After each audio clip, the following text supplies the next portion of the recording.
Hi, this is Sandip Jali and Manos Brilakis presenting case 267 for the Manual of CTO Interventions. This is a case in which the just marker technique was used. The patient was a gentleman who presented with non-elevation myocardial infarction, normal ejection fraction, and then he was eventually found to have an LAD and a right coronary CTO. He declined CABG and underwent PCIs of the right coronary CTO. This was the diagnostic angiogram. We can see the LAD CTO in the middle AD. We also see the CTO of the right coronary artery right after the takeoff of this large acute marginal branch that supplies flow to the LAD.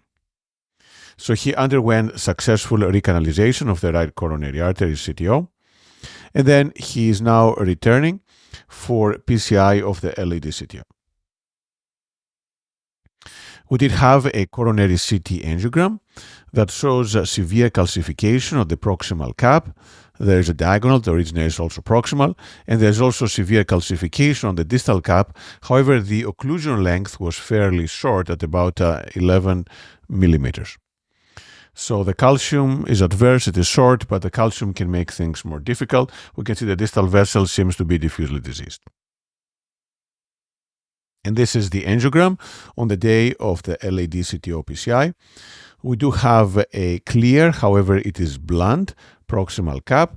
There is the diagonal, but there is also a septal coming off right at the proximal cap. The occlusion length is relatively short, about 10 millimeters, as we saw from the coronary CT. There is also a diagonal at the distal cap. The calcium is not as impressive here as it was in the coronary CTA, but we do know that coronary angiography underestimates the severity of calcium. And then the patient did have some septal collaterals from the right coronary artery. And this is one of the advantages of opening the RCA first. In the meantime, the patient had the time to develop the septal collaterals, which, as we will demonstrate, were actually very important for recanalizing the CTO. So based on this, our plan was to try first with Antegrade wiring, and if that didn't work, to try retrograde through septals. So we did try with a Corsair microcatheter, a Gaia Next guide wire. However, the wire is not following the pathway of the vessel, and it's true that there is a little bend right at the proximal cap. So after multiple attempts, we decided to try something different. We advanced a guide wire into the septal, and we did what's called open sesame. We did balloon angioplasty at the proximal cap into the septal, and sometimes this can modify the plaque and reveal a pathway into the CTO, but unfortunately that was not the case. We then used a Sasuke dual-lumen microcatheter because we did want to make sure we have a wire in the diagonal, which seems to be of decent size. And using the Sasuke, we were able to advance a guide wire into the diagonal branch. So now that the diagonal branch is protected, we tried again. We went a little more aggressive with a Gaia Next through the Sasuke dual-lumen microcatheter. However, once again, we're having difficulty with advancing the wire. The wire is going essentially on the extra plaque or even outside the vessel architecture here.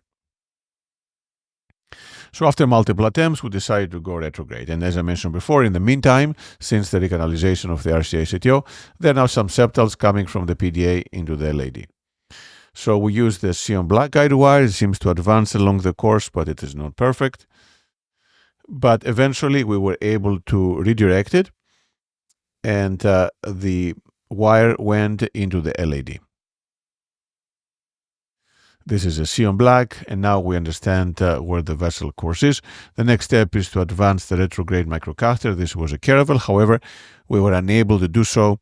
The septals were of fairly small size. During all this, we had some aggressive manipulation of the retrograde microcatheter. We tried to advance it, and that made the guide catheter, the amplets, to go too low, and this caused significant hypotension. So whenever there is acute hypotension happening in the cath lab, the first thing to consider is that our guide might be causing acute aortic insufficiency. All we had to do is just pull the guide back, and that restored hemodynamics immediately. So after we tried for a while to advance the retrograde microcatheter without success, we decided to try Antegrade again, and this time we did use the Retrograde Sion black as a marker for our Antegrade wiring. So this is a Gaia Next 2. It has a good torquing capacity, and we're trying again to direct it towards the retrograde looped guide wire. And it took some attempts, but eventually the wire seemed to advance along the course of it, and sure enough, the wire did enter into the distal true lumen. So we pre-dilated, and then because of the heavy calcium, we did intravascular lithotripsy with a 3.0 millimeter balloon.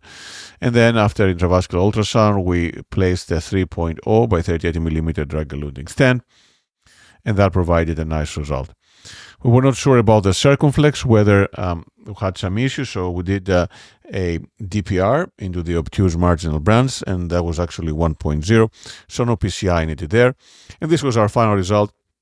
With good flow in the LAD, we did not have a loss of the distal diagonal. However, we did lose the proximal diagonal, but the patient remained stable and we didn't have to do any additional maneuvers.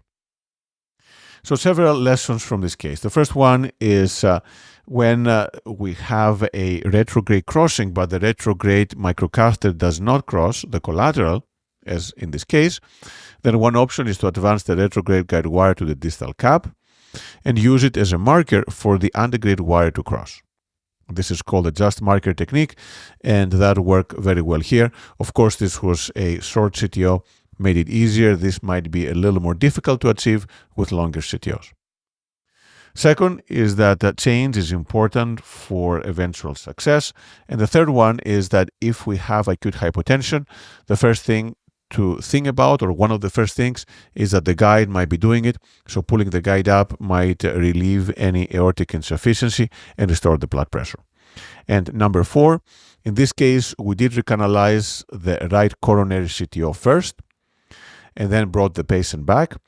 And this is one of the reasons to stage the procedures, because in the interim, while the patient had the RCA recanalized, he developed septal collaterals, which were used for retrograde crossing of the LAD CTO during the stage procedure. Thank you.